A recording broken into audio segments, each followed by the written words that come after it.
President Caslen, it is an honor and a privilege to have you on the show, sir. Thank you so much for being here today. Thank you, Cal. It's an honor to be with you. I'm really looking forward to this. Thank you. This is exciting for me on multiple levels. I'm a native of South Carolina. I grew up in Spartanburg and grew up a Gamecocks fan, and then also went to West Point. I graduated in 2008. You were the commandant, so in many ways, you were one of the first senior military leaders that I looked up to, and what a great example that you showed. But I'd love to start by asking you a little bit about South Carolina and your life there. What has been perhaps one of your favorite things about living in South Carolina so far? Well, South Carolina is a nation unto itself. So I love their personality. They have a unique personality. And they're not bashful about it as well. So they're not one to follow. They're one to be a leader, and they're proud of that. They're all Gamecocks, and they're proud of being Gamecocks. Gamecocks are pretty aggressive fighters.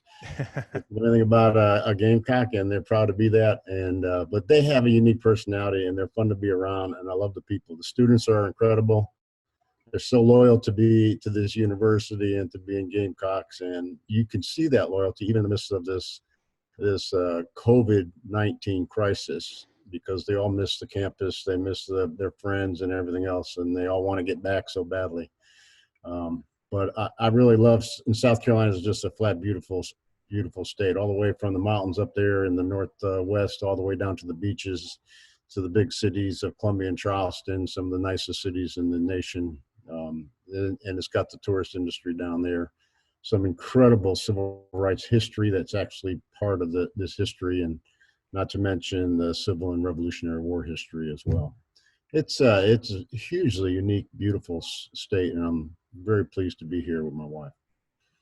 Well, we're so glad to have you there. I know a lot of my family and friends were really excited when I told them I was going to be interviewing you. And, you know, it's true, like most things in life, that over time I've started to certainly appreciate South Carolina in a way I never did growing up. So it's neat to hear you describe it, and I hope to get back there one day. I'd love to ask you, sir, so you did 43 years in the military, and now you continue to serve at the University of South Carolina. And I'd love to ask you about your why for serving. As you reflect back on your service and your continued service, what is your motivation for serving, and where does that come from for you? Well, you know, I mean, from my faith background, there's a great verse that says the greatest among you is the servant among you. So, and it's all about servant leadership. I think most of the effective leadership, I like to think about it from authentic leadership, which is someone who's transparent with high values and has a strong ethic for caring. And servant leadership focuses on the needs of other people and takes away the needs of yourself. After I retired from West Point, after 43 years, I just did some consulting, and it was hugely unsatisfying because I was no longer in a servant capacity. And then I ended up working for a few months at Central Florida as an executive vice president, but just to get back into, and not necessarily an academic environment, but an environment where you were able to serve and to deliver a product to somebody.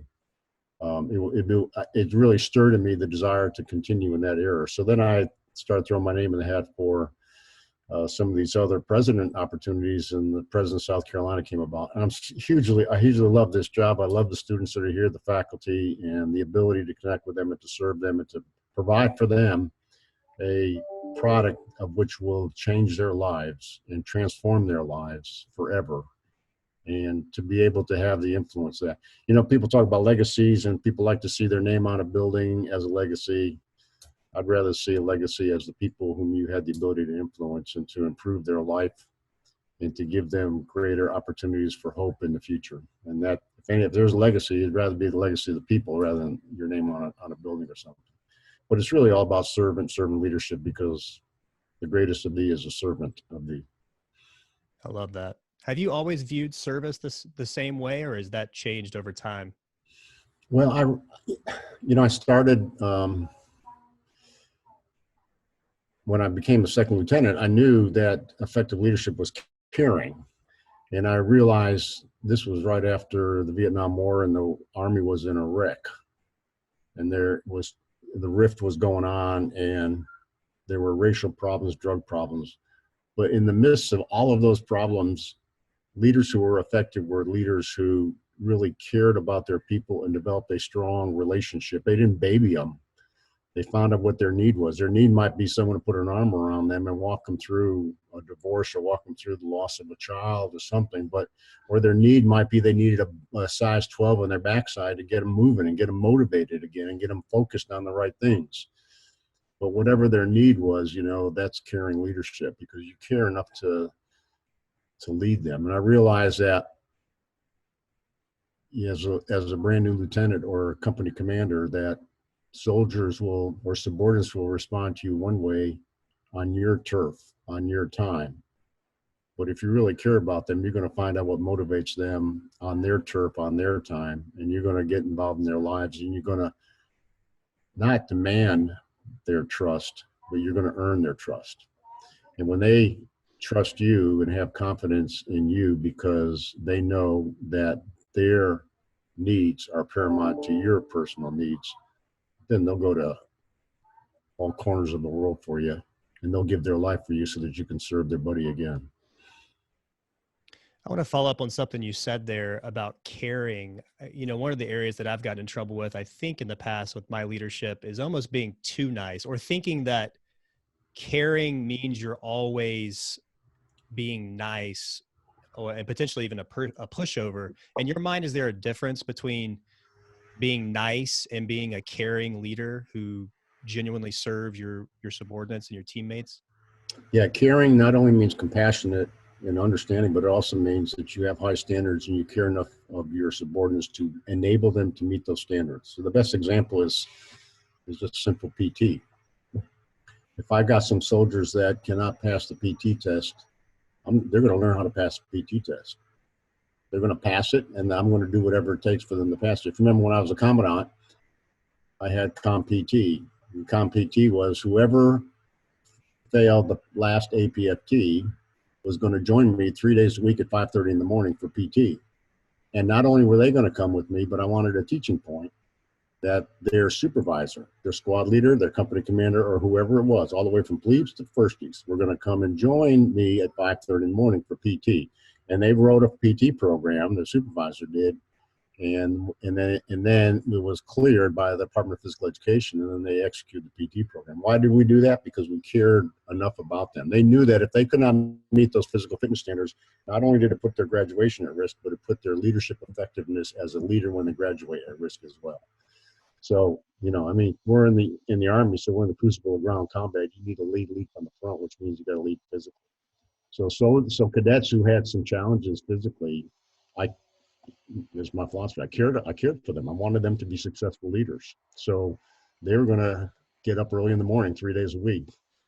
I cared for them, and they were going to get up in the morning at 5:30 in the morning and do PT with me. You know, but that's what caring is. It's not coddling them or babying them. It's setting high standards, but you lead from the front and help them to meet those standards. The other way to do it is just throw the standard out there, and if they don't meet it, then you just get rid of them. And I'd rather develop them into a leader rather than just count on attrition and see who's going to make it, who's not going to make it. So is leadership for you in many ways helping people achieve their potential, or more than they potentially even thought they could achieve? Yeah, leadership is enabling people to live a life of excellence. And to me, excellence is living, as you said, to the upper level of your potential. So when you're just think of your performance on anything on a bell-shaped curve. You know, you have average performance. Sometimes you're good, sometimes you're not so good, right?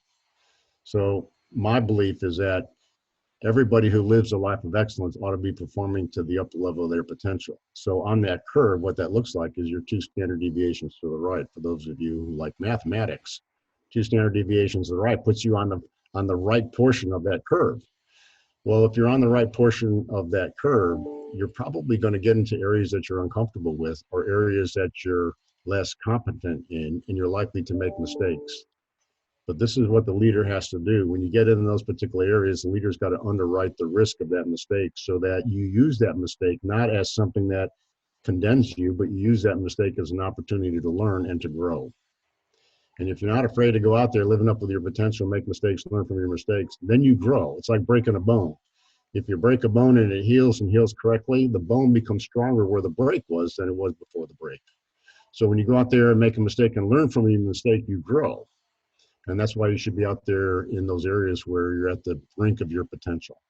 And then guess what? If you're consistently performing in the upper level of your potential, and guess where average becomes? And that becomes a new average. So that whole curve starts sliding to the right. And you become better and stronger and better equipped and stronger. And then you become to the place where you get to achieve the goals that you set for yourself. That's excellent. It makes me think of a John Maxwell podcast I was listening to the other day, and he said you should look around your team and put a 10 on all of their foreheads, because when you do that, it allows you to, instead of being suspicious of them, it allows you to see them at their best as their potential, and you treat them accordingly, even subconsciously. Yeah, and your job is to enable them to get to that 10, to develop them. You know, when I was a plebe back in 1971, life at West Point was miserable. They made it miserable intentionally, Yeah. especially for plebes. I mean, we got to do the brace thing, and we got to eat the square meals and all that nonsense. You know, but the purpose of it was to set a high standard and to instill discipline, but it was leadership by attrition, so that those who were unable to meet those standards, and they made life as miserable as they could through yelling and screaming and stuff like that, then they left. So that was leadership by attrition. And those that survived were the survivalists.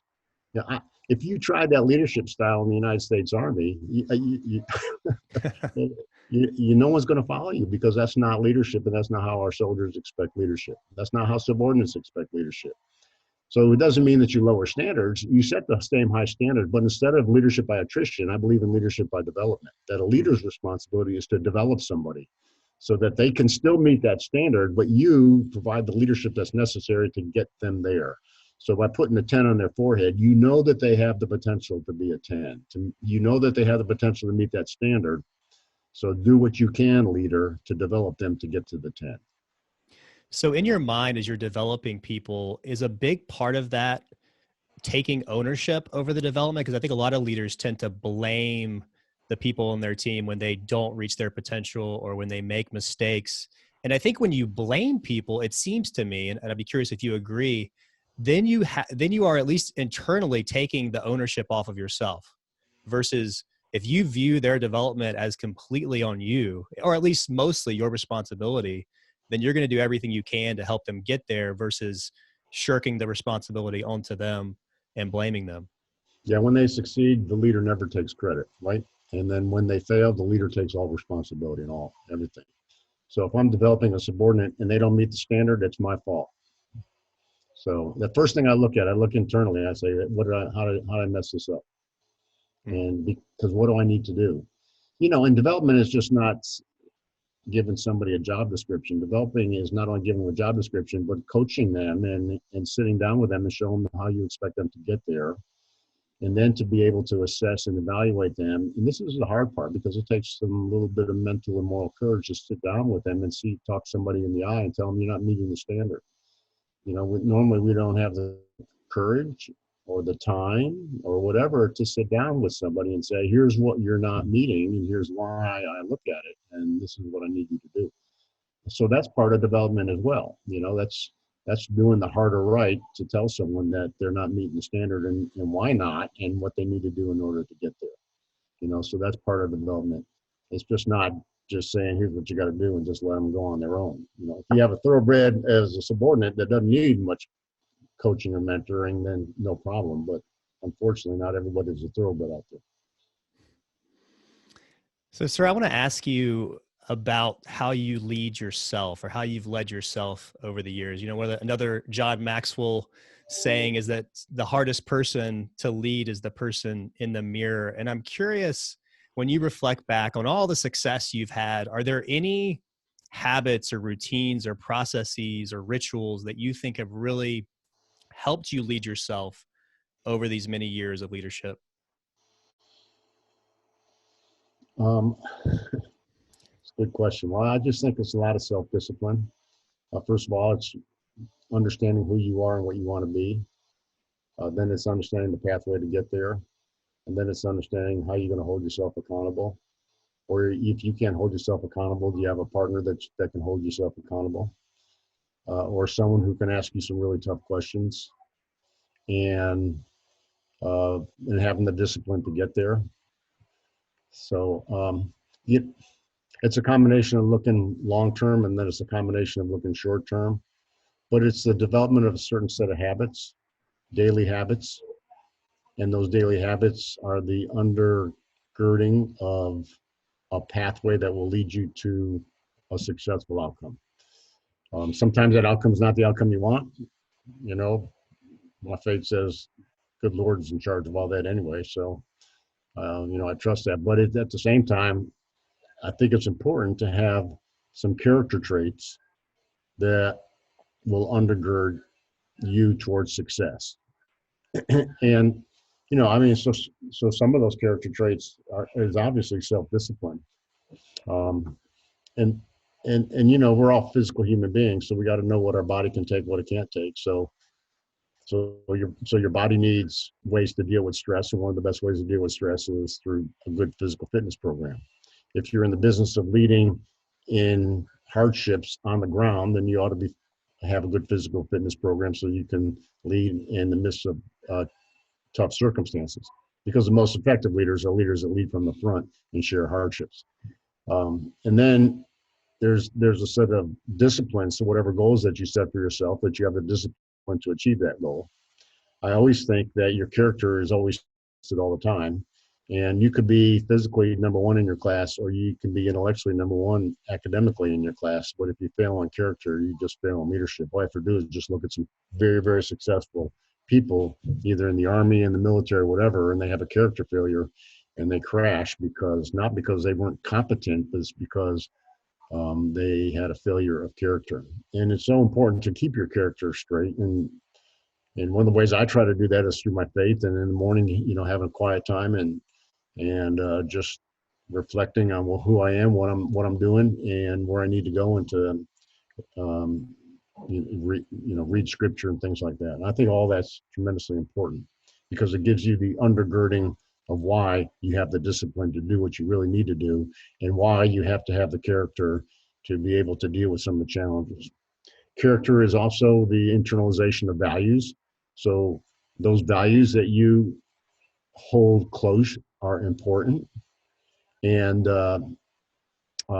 those values are a result of your upbringing. Those values are a result of the people you hang around with.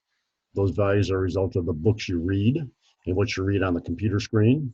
And those values are tremendously important, because your character is defined by those values, so that when you're in a stressful situation, your reaction in that stressful situation is not going to be necessarily what you think about what's right or what's wrong. Your reaction is going to be the natural reaction of the values that you have internalized. It's like if I'm holding this cup of coffee and it's filled to the top, and someone hits my hand or someone hits my arm, what's in this coffee is going to spill out whether I want to or not. When I'm faced with a compromising situation, my initial reaction is going to be uncontrollable. It's going to just come out on whether I like it or whether or not. But whatever comes out is really the true manifestation of what I've internalized. It's really when you get a chance to see yourself and what your true character is really like, and when you see yourself in really stressful type situations. So what you want to come out of that coffee cup is something that you're not ashamed of, something that is edifying and uplifting, something that will draw people, not to you, but draw people towards the goal that is set for them. And especially in stressful situations, you want to have the character to be able to lead in that direction. Yeah, I think that's so important, that we lead out of who we are and that we continue to cultivate who we are. What does your typical morning routine look like on an ideal day for President Caslen? What do you do in the morning to prime yourself for the day? Yeah, well, all right. So I get up at 5:00, which means, so the older you get, the more you know your body and what it can take, what it can't take. So I recognize that I need 7 hours of sleep. So that means I got to be in bed by 10:00. So bed by 10:00, up at 5:00, 7 hours. That's good. First thing I do is get cleaned up, obviously, and then I sit down and I read some scripture devotion. I got a devotion book I work my way through, and then I look at overnight emails, and then normally about 10 minutes to 6, I jog down to the gym, and then in the gym I'm there at 6 o'clock every morning, at least 6 days a week. So I'll do my gym stuff from 6 to 7. 7, come back, I get showered, cleaned up, and then I eat some breakfast, and I'm in the office before 8. So 8 o'clock till maybe 6 o'clock in the evening. And in this job, it's not right now because of the virus, but normally this job is a 7-day-a-week job, 24 hours a day. So there's always an evening event plan. There's always a weekend event plan. And so as the president, you have the responsibility and a lot of these evening events to be the leader of that event on top of that. So I try to tell my people who run the calendar is to just make sure I'm home by 8 o'clock so that I can wind down, have some dinner, and get in bed by 10 o'clock so I can get my 7 hours of sleep. So that's my typical day. That's great. What do you like to do in the gym? If I were to come visit the USC gym at 6 a.m., what would I likely see you doing? Oh, well, I do some homemade CrossFits. So I've got a whole bunch of CrossFit routines. I've been doing this now. I used to run a lot, but my knees, as old as I am, can't let me run that much. So I'd probably run maybe once a week on the weekend or something like that. But I'm in the gym doing some type of CrossFit. And I always do it. I don't do it myself. I do it with students. I try to motivate the students to make sure they live a life of exercise. And one of the motivations I have is that if they do 10 workouts with me, that I'm going to give them one of my coins, presidential coins. It's one of the coins that you have in the military. So, yes, sir. And this thing has been a hit. So anybody that has demonstrated excellence, not only students, not only doing 10 workouts with me, but if they have accomplished something, they've been recognized for something, in our faculty too. And when our faculty has recognized for excellence, I give them a coin too and present it to them. And this little $3 or $4 coin has just got great reviews from our faculty and our students. But it's just one thing I can do, one little thing I can do to recognize excellence. But when students do 10 workouts with me, then they're going to get a coin. And every morning I do it. I'm in there every morning, but I'm with students Tuesday and Thursday, and I get about anywhere from 20 to 30 students each day. So it's a lot of fun too. I love that. I was actually talking to a friend yesterday who played Army football, and I was telling him I was interviewing you, and he said, "Oh, I remember General Caslen. There was this epic moment. He played special teams, and he made this tackle, and it was, I think, to him, one of his most pivotal moments as an Army football player. And no one really noticed it, I guess, but he remembers you running up from the sideline and just congratulating him. And he, even to this day, thinks back to that moment. And he said the next play, it was a punt return, and he said he ran faster than he ever ran before because in his mind, he just knew General Caslen is watching me. And I think that you seem to have done that. And I remember you doing that at West Point. You certainly did that as the Soup. You have this kind of legend about you almost. And I think a lot of that comes down to your presence, your physical presence of just being present. But also, you're very approachable in a lot of ways, it seems. But you also have a calm demeanor. And that's one thing I want to ask you about. I have never seen you get rattled. I'm sure there are times where you do get rattled. And obviously the Army teaches presence and composure and the importance of that. But is that something for you, that your calm demeanor, that you have cultivated over time, or that you deliberately do? Or is that something that's just natural to you, do you think? Yeah, that's a great question. It's easy to kind of lose your temper and it accomplishes nothing. The one thing that's beautiful about the Army is you change jobs and you change working for people quite often. So you really work for some great leaders, and then you work for some really not so good leaders. And I worked for a couple of pretty hostile leaders in my life, and I just know that that's not a good facet of leadership, to be hot-tempered and lose your temper and yell and scream all the time. Yelling and screaming does not accomplish anything. Matter of fact, the more intense it is, the quieter it's necessary to become. Because as a leader, everybody starts reflecting your personality, whether you want to or not. It's just one of those natural sort of things about leadership is people start reflecting the personality of the leader. So it's just tremendously important to be calm especially in stressful situations.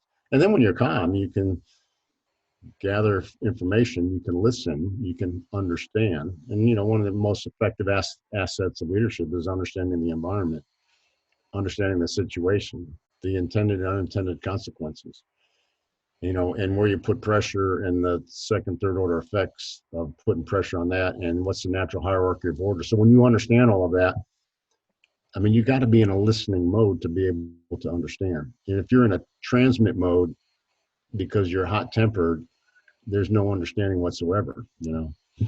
There may be a time to, kind of raise your voice a little bit to get some attention, but that's normally done intentionally, not by habit, but just intentionally, just to make sure people understand that this is a serious matter type of thing. But anyway, I try not to get too excited. It doesn't accomplish anything. And unfortunately, the older I get, the more experiences I've been around, and the more experience you've been around, a lot of these crisis situations is nothing new. Like the crisis we're in right now, people say, wow, you seem like you know how to handle yourself in crisis. I said, well, I've been doing it for 43 years in the Army, so I'm in my element, because because that's our life all the time. It's like a daily crisis over and over again. But I want to ask you about that. So we're obviously in a very unique moment, really unprecedented. And you have so much combat leadership. And like you said, leadership just in high stress, difficult types of environments. And I would love for you to speak to the leaders out there right now who are leading during this time and maybe experiencing a level of stress and uncertainty that they've never experienced before. What advice would you give to them as they lead during these uncertain times? yeah, well, first of all, leadership is you have to be a leader, and you got to be a calm leader. And the most important thing about leadership in a crisis is to create and maintain hope, because people in a crisis must have hope. If they lose hope, then the things start unraveling fast. So the best way to get hope is to be a leader that they trust. If they trust you, then they'll maintain their hope. So how do you get the trust? The trust is through competence and through character. That you're a leader of great character, particularly in a crisis situation, and that you have the competence to get through there. But they also want to trust you if you care. If you genuinely care about them, if you genuinely care and understand the circumstances, then that caring aspect of leadership becomes tremendously important in building trust. So how do you demonstrate that you care? How do you demonstrate the things you're doing that illustrate your competence? And how do you demonstrate your character? And the answer is through communication. So in crisis, leaders must communicate. And the issue with communication is that there's never enough. It's like feeding the beast. You have to recognize who your constituencies are, both internal and external. You got to find out what information they're looking for, and you have to deliver that information. So as a president of a university, I have internally students, faculty, and staff. Externally, I have parents. I'm one block away from the State House, so I got legislators. I got the governor. I've got numerous senators, state senators, and state legislators. I've got local leaderships. I got the mayor. And matter of fact, the meeting I was on right before this one included the mayor. I got the board of trustees. I had some trustee members that were on that meeting. And because these are my constituencies, and you have to be able to communicate with them on a constant basis. One of the people, then you got to determine how you communicate and what's your delivery method. Social media, maybe it's formal media, but there are also other media sources out there. What story are they telling, and how can you best influence the story that they're telling as well? Because they're the ones that are reaching a lot of their constituencies, and will be, by their story, will be able to demonstrate that you're someone to be trusted or not. So, that's how I connect the dots. So it starts with hope, which translates to trust, which translates to character and competence, which includes caring, which includes communication. And that's what leaders got to do. That's what leaders have to do in a crisis. A lot of leaders are making difficult decisions right now, maybe more difficult decisions than they've ever made before. You've made a lot of decisions in your experience in the military. And now, what is your framework for making decisions? Um, well, first of all, you have to understand it. So you have to understand the situation and the scenario. And like I was saying, you got to understand what the natural hierarchy of order is. How is it? How did the crisis or the situation alter the natural hierarchy of order? What is the goal and objective that you want to get to? And then once you understand that sort of situation and scenario, then you say, okay, if this is the goal, this is the objective, what are the resources necessary to get there? What is the way to get there? And then what are the resources necessary to get there? So to said another way is, what's your strategy? So a strategy is nothing more than your outcome, your ends. How do you get to your outcome, your ways? What are the resources necessary to execute your ways, which are means? So end, ways, and means. So that's what a strategy is. So making decisions really is, do you have a clear understanding where you want to go? Do you understand the environment that's around it, that's impacting that? What is your way to get there? And then what are the resources necessary to do that? Sometimes the way to get there are multiple ways. So the decision to be made is, which way do you want? And the best way to do that is with a decision-making model that has a set of criteria. You weigh it against the criteria, and you get input and listen to a lot of people too. So, any decision is not made autonomously by yourself. Decisions have to be made with the advice of many other people. Yeah, that's really helpful. Sir, it's easy to look at your life and think this guy's hit home runs his whole life. He's never made he's never made a mistake. He's never experienced adversity. But I'm sure that's not true. Like most great leaders, I'm sure, experienced your fair share of failure and setbacks. How has failure shaped you? It has made me more determined and focused. It's a lesson I learned out of West Point by playing football, actually. So I remember on my sophomore year, I didn't make the varsity. I was on the JV team, but I was on the scout team. I was a offensive center on the scout team at 205 pounds. The option of me playing major college football Division I was slim to none at 200 pounds for an offensive lineman. And matter of fact, when the season was over, one of the coaches said, "Bob, you're never going to make it, so you might as well just kind of hang it up." And when I heard that, I was so motivated. I was so mad. I said, "I'm going to prove this guy wrong. There is no way I'm going to quit. I don't care what it takes. There's no way." So with stroke of luck, the starting center they needed to move him to defense. The starting position was wide open. I busted my chops in the off season to, gain a little bit of weight, got up to 210, and got my speed down, mental toughness down. And in spring practice, my sophomore year going into my junior year of football, I ended up earning the starting position of center. Wow. So I started my entire junior year, my entire senior year, and but it was that lesson of, I could have quit. I had the opportunity to quit, and I refused to quit. So in the midst of adversity, who are you? And adversity is interesting because adversity, in my opinion, really defines your character. If you really want to see the true makings of somebody, see how they act and react in the midst of adversity. Not that you should throw that at them, but at the same time, adversity not only defines your character, it refines your character. As iron sharpens iron, so does one sharpen another.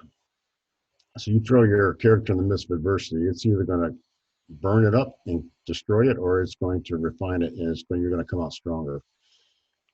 So even the circumstances coming here at the University of South Carolina as president were ugly. And I mean, things that they were saying and doing, was just really, really hurt. And, but I said that it just motivated me more, because I come from a culture of character. When people start destroying your character, they think you're going to, because you come from a culture of character and character is important. When they start destroying your character in a public format, they expect you to vacate because your character is important to you, but was not the case. Instead of trying to make me vacate, it just made me all the more determined to persevere. And not only to persevere, but to earn their trust. So how do you earn the trust of someone who is a critic so that they now trust you? And it's hard, but you got to figure out through leadership to earn their trust. You got to build bridges and knock down walls and make converts one at a time. And ironically, in the midst, just yesterday, day before yesterday, the faculty was one of the ones they voted no confidence, when I got here, because I was just not grown up in the system that they're used to, being an outsider. And in a Senate faculty meeting the other day, they passed a special resolution of a vote of confidence in the leadership that their president and the president's staff was doing. So talk about converts, that's a convert. But that's what motivates me. What motivates me is the adversity, the challenge. And so I had that particular challenge, and I'm glad to do it. I had a lot of different options, not a lot. I had a few options, a number of them much more financially appealing. But when I realized that the real true challenge was to earn the trust of people that didn't like you, that was the challenge that really drew me here to South Carolina. I love that. So as we're wrapping up here, the last few minutes, sir, I got a few just kind of lightning round questions for you. Feel free to pass on any of these. Do you have any marriage and parenting advice for those that are out there listening, trying to navigate the busyness of a career and, the commitments at home? Well, I just celebrated my 43rd anniversary yesterday. Congratulations. That's awesome. Wow. And I love my wife more today than I did the day I married her.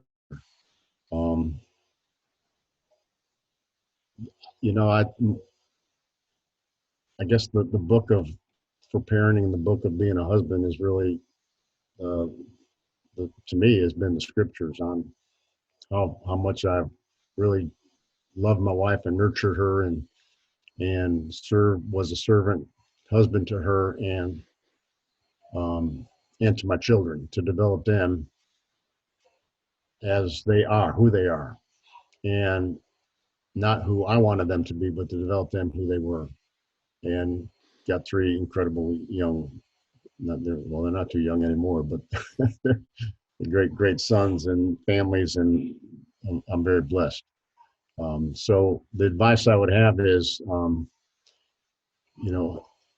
you're in a partnership relationship as a husband and as a wife, and that partnership includes the needs of your husband or your wife, and it's important to understand those needs and to meet those needs. One of the books that really transformed my life, my marriage, was a book called His Needs and Her Needs, and I forgot who wrote it. I'll remember it. But it's a great book because it has the 5 needs of women and the 5 needs of men, and they are not the same. The 5 of the 5, and neither one of the 5 have anything in an overlap. And so it's important to understand the needs of your spouse, because your job is as the husband, is to fulfill those needs. It's servant leadership. It goes back to what you asked before. If I'm going to be a servant to my wife, I want to know what her needs are, and I'm going to make sure that I'm in there fulfilling those needs. And those become important. They become a very high priority in my life.